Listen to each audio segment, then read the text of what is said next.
በአገር ደረጃ ለምሳሌ የህግ ማቀፈችና የምርጫ ቦርድ አስፈጻሚ አካላት በአገር ደረጃ ያለ ችግር ነው በዋናነት በመቀጠል የሀብት ክፍፍልም በአገር ደረጃም አለ በክልልም አለ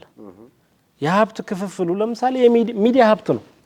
የህዝብ አዳራሾች ሀብት ናቸው የህዝብ አዳራሽ ለምሳሌ እኛ ስብሰባ ማድረግ ፈልገን ተከልክለናል የመዘገጃ ቤት አዳራሾች ማለት ነው ሆቴሎች ከ100,000 በላይ እየከፈልን ነው ለማድረግ የሞከርነው ከዛ በጣም ብዙ የፖሊስ ኃይል ይመጣና በር ላይ ያስፈራራል ማለት ነው ሰው እንዳይገባ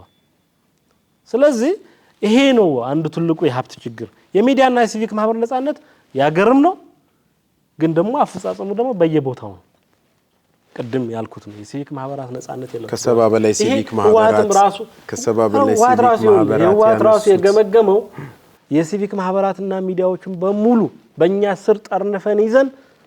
ችግር ፈጥረናል ብሎ ራሱ ያምንና ግን ከዛ ይላቀቅም በነጋታው ራሱን በመገብገብ የሚያክለው የለም ባይዘው ለምሳሌ ህወሓትም ካየ በትግራይ ውስጥ